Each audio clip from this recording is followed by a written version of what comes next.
আপনি কি জানেন বাংলা নববর্ষ বা পয়লা বৈশাখের আসল ইতিহাস কি? এটা কি শুধুই বাঙালি সংস্কৃতি, নাকি এর পেছনে আছে অন্য কোনো রহস্য? আজকের এই ভিডিওতে আমরা জানবো বাংলা সনের জন্ম, তার ইতিহাস আর পয়লা বৈশাখের আসল গুরুত্ব। Hello friends, again welcome to Infopedia and learning YouTube channel. Friends, নতুন কিছু জানতে এবং নতুন কিছু শিখতে এই চ্যানেলের সঙ্গে জুড়ে থাকুন। লাইক করুন, শেয়ার করুন, সাবস্ক্রাইব করুন। ভিডিওটি স্কিপ না করে শেষ পর্যন্ত দেখার রিকোয়েস্ট রইল। চলুন শুরু করা যাক। বাংলা সনের ইতিহাস কিন্তু অনেক পুরনো। ধারণা করা হয় মুঘল সম্রাট আকবর বাংলা সনের প্রচলন শুরু করেন। তখন খাজনা আদায় করা হতো ইসলামিক হিজরি ক্যালেন্ডার অনুযায়ী, যা চাঁদের উপর ভিত্তি করে তৈরি।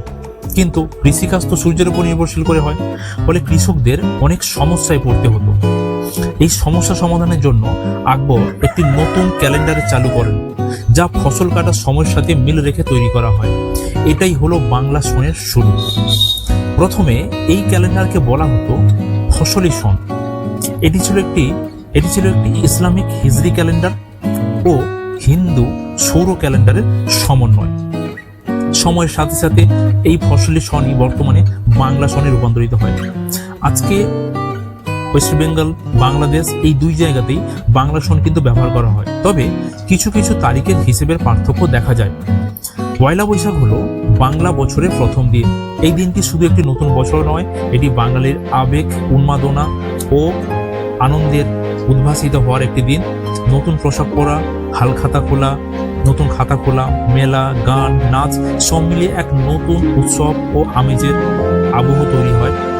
বাংলাদেশেও তাই পয়লা বৈশাখ অত্যন্ত জাঁকজমকভাবে পালন করা হয়। বিশেষ করে মঙ্গল শোভাযাত্রা খুব বিখ্যাত রয়েছে ওখানে। তাছাড়াও ওয়েস্ট বেঙ্গলে মানুষ পরিবার নিয়ে এই দিনকার আনন্দ করে, মিষ্টি খায়, নতুন বছরে স্বাগত জানায় একে অপরকে। বাংলা নববর্ষ শুধুমাত্র একটি তারিখ পরিবর্তন নয়, এটি নতুন শুরুর প্রতীক। এটি আমাদের সংস্কৃতি, ঐতিহ্য এবং পরিচয় তুলে ধরে। গ্রাম থেকে শহর সব জায়গায় একই আনন্দে উদযাপন করা হয় এই দিনটি।